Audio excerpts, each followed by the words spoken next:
Hello বন্ধুরা, আসসালামু আলাইকুম। তো আজকেও আমি রেডি হয়ে বেরিয়ে পড়লাম মার্কেটে যাওয়ার জন্য, কিছু মার্কেটিং করার জন্য। কারণ তোমরাও অনেকেই ভাবছো আমি এতবার কেন মার্কেটিং করতে যাচ্ছি। আরে বাবা, একচোটে কিন্তু সব কিছু কেনাকাটা সম্ভব না। তারপরেও আমাকে আর এক দাদা কমেন্ট করেছে যে দিদি তুমি এত মার্কেটিং করতে পেরেছো কেন। কি আর বলবো, যাই হোক এখন কিন্তু আমরা বেরিয়ে পড়লাম আর সোজা চলে এসেছি আমার বরের প্যান্ট শার্ট নেবার জন্য। এই দোকানটায় চলে এসেছি কারণ কারণ যদি আমি আগে কিনে নিয়ে নিই না, আমার বর তখন বায়না করবে নেবো না নেবো না।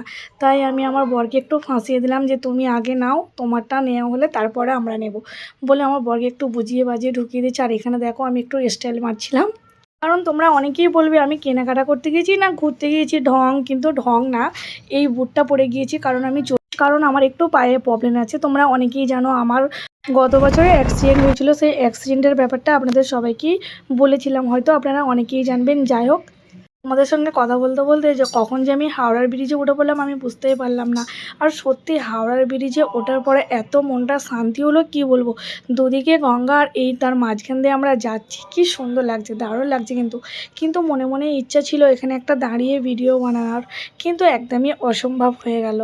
আর হ্যাঁ, আমরা এখন যাচ্ছি কোথায়? আমরা এখন যাচ্ছি নিউ মার্কেট।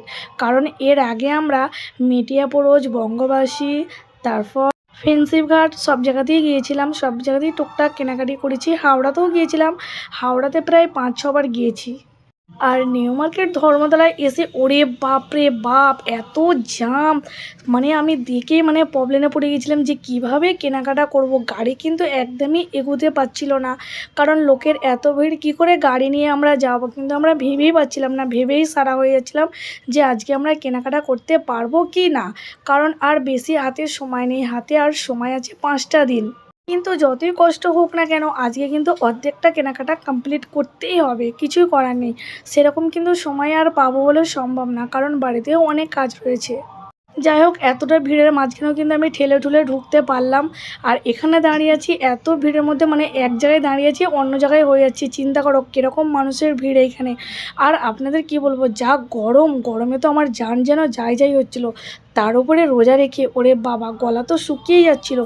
আমার বরকে বলছিলাম আর একদম পাচ্ছি না, চলো চলে যাই। কিন্তু আমার বর বলল আরে বাবা, আর এই কটা দিনের মধ্যে তুমি আর একদম আসতেও পারবে না, আর এই কটা দিন কিন্তু এরকমই ভিড় হবে। তাহলে কি তুমি এই ভিড়ের জন্য বাড়ি চলে যাবে? এটা কিন্তু অসম্ভব, চলো এই ভিড়ের মধ্যেই কেনাকাটা করতে হবে। যাই হোক নাই হোক, আমি তোমাদের কী কী কেনাকাটা করছি তোমাদের অবশ্য পরে দেখিয়ে দেবো। এখন কিন্তু দোকানে এই ক্যামেরা করে দেখানো একদমই সম্ভব না। তার উপরে দেখো আবার কাশ্মীরি কানের উঠেছে, ওরে বাবা কি সুন্দর লাগছে, কি বড় বড়। এ তো কানে পড়লে মাথায় চলে আসবে গো। যাই হোক, এইরকম কানের তোমরা কে কে কিনেছো? আমি কিন্তু কিনলাম না, কারণ আমার বড্ড কি বলবো, একটা এত বড় বড় কানের কিন্তু আমার একদমই পছন্দও হলো না। যাই বলো, কিন্তু তোমরা কে কে কিনেছো অবশ্য কমেন্ট করে জানিও। আর তারপর আমরা যাব এখন শ্রীরাম মলে, কারণ ওখানেই দেখছি অনেক সুন্দর সাজিয়েছে ঈদ উপলক্ষে। তাই আমরা ভিতরে প্রবেশ করলাম। আর প্রবেশ করার পরেই দেখলাম ওরে বাও, কত সুন্দর সাজিয়েছে ঈদ উপলক্ষে। কিন্তু এখানে খুব সুন্দরই সাজানো হয়, প্রত্যেক বছরও সুন্দর সাজানো হয়। কিন্তু এখানে কিন্তু অ্যাকচুয়ালি এসছি আমি এই সাজানোটা দেখার জন্য। আর ঈদ উপলক্ষে দেখো কত সুন্দর সাজিয়েছে এইখানে, কিন্তু অনেক সুন্দর লাগছে, অনেক দারুণ লাগছে। আর এর আগেও আমি ভিডিওতে দেখেছিলাম, অনেকজন এখানে গিয়েও ভিডিওও করেছে। ভিডিওতে দেখে কিন্তু আমার খুবই মন চাইলো না আমি আগে যাব, এখানে গিয়ে একটু সুন্দর সুন্দর ভিডিও বানাবো। আর এই লিফটটা দেখো, লিফটটা দেখে অনেক সুন্দর লাগছে। এই জায়গাটা তোমাদের কার কার ভালো লাগলো অবশ্যই তোমরা কিন্তু কমেন্টে জানিও। আর এই যে সিনারিগুলো দেখো, এই সিনারিগুলো কিন্তু তোমাদের এক এক করে আমি সুন্দর করে জুম করে দেখালাম। বলো তোমরা কেমন লাগছে অবশ্যই কিন্তু কমেন্টে জানিও তোমাদের কেমন লাগছে। এইরকম জায়গা ছেড়ে কিন্তু একদমই আসতে ইচ্ছা করে না, মনে হয় এখানেই বসে থাকি। কিন্তু এদিকে আবার আমার মার্কেটের দেরি হয়ে যাচ্ছে, কিন্তু কেনাকাটা আমার অনেকটাই বাকি রয়েছে। তাই ভাবলাম এখানে বেশি দেরি করা একদমই যাবে না। আর তারপর সবাই এখানে দেখো কত সুন্দর ম্যাসাজ করছে, যেন এখানেই ঘুমিয়ে যাচ্ছে। আমি তো ভেবেছিলাম এরে বাবা সবাই ঘুমিয়ে গেল কেন। তারপর দেখি না না, সবাই ঘুমায়নি, সবাই এখানে ম্যাসাজ করছে। তারপর এখানে আর একটা জিনিস দেখলাম, ওরে বাবা কত ছোট ছোট মাছ দেখো, জলের মধ্যে পা দিয়ে রেখেছে। আর মাছগুলো দেখো পাটাকে কিরম চেপে রেখে দিয়েছে। ওরে বাবা, আমার তো দেখে কীরকম একটা লাগছিল ওরে বাবা। তারপর এই ড্রেসটা আমার এত পছন্দ হয়েছিল কি বলবো। আমি যাই হোক, আবার আমি চলে আসলাম মার্কেটের দিকে, কারণ আমাদের কিন্তু ইফতার করার সময় হয়ে এসেছে, কিন্তু বেশি রাতে কিন্তু আর 10 থেকে 15 মিনিট সময় আছে।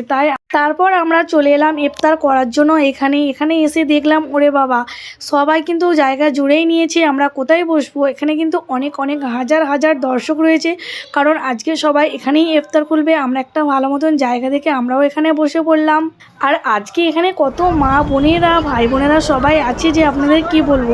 এখানে হাজার হাজার মুসলিম ভাই বোনেরা আছে। আজকে সবাই কিন্তু এখানেই রোজা খোলা হবে। কিন্তু কি দারুণ লাগছে না? অনেক সুন্দর লাগছে কিন্তু এইখানটায়। আপনারা দেখতেই পাচ্ছেন কত দর্শক রয়েছে এখানে, আর কত মানুষের হইচই, কারণ ইফতারের সময় হয়ে এসছে, তাই একটু সবাই ব্যস্ত হয়ে পড়েছে।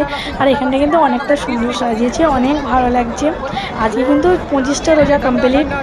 আজকে এইখানের মধ্যে তোমরা কে কে রয়েছো আমার বন্ধুরা, অবশ্যই কিন্তু কমেন্ট করে জানিও যে হ্যাঁ আমি ছিলাম। তো যাই হোক, ইফতারের কিন্তু সময় অনেকটা হয়ে এসছে।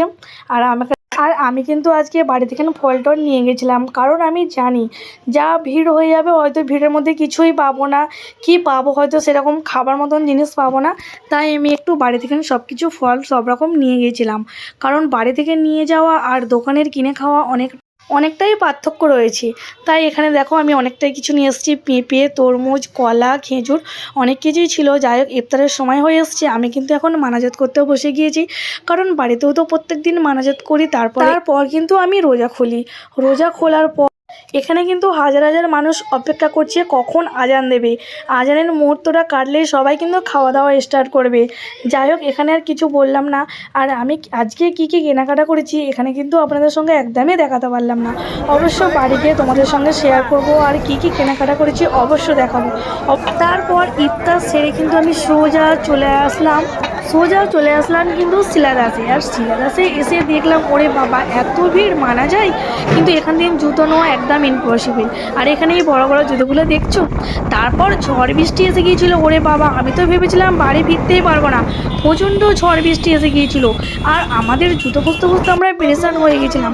আবার ওখান দিন চলে এলাম হাওড়া থেকে এসে যাক বাবা পাওয়া গেল, টেনশানটা মিটলো। কারণ জুতো যেটা পছন্দ হচ্ছে পায়ে হচ্ছে না, যেটা পায়ে হচ্ছে সেটা পছন্দ হচ্ছে না। যাই হোক, এখানেই ভিডিওটা শেষ করলাম। Bye, tata.